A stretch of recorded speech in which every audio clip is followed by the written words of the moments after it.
In Taos, New Mexico, all charges dismissed against the suspects accused of child abuse and alleged terrorism at a secret desert compound.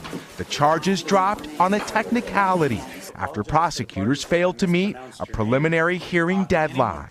The rule is very clear that if somebody is in custody and 10 days goes by, that the district court shall dismiss the matter without prejudice. Late today, the district attorney refiling charges against two of the suspects, including conspiracy and abuse of a child resulting in death. This just after prosecutors submitted a handwritten document seized from the compound titled Phases of a Terrorist Attack.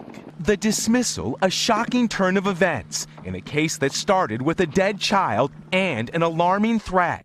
5 suspected Muslim extremists accused of abusing 11 children while training them to an an assault rifle for future school shootings, according to court documents. The raid on the compound has been plagued with problems. Investigators say this is where they found 11 starving children and the body of a 3-year-old hidden in this underground tunnel. The FBI, prosecutors, and the Sheriff's Department all refusing repeated requests by NBC News to answer questions about the handling of the case, including why NBC's Gotti Schwartz was able to walk among the piles of potential evidence, like large amounts of ammo or body armor that were left behind uncollected, or why a court order resulted in the compound being destroyed, including the underground tunnel, which is now buried in rubble. Tonight, many fear the suspects will soon be released back into the community.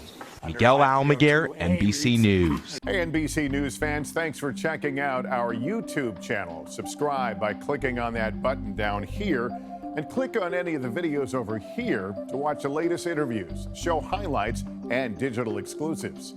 Thanks for watching.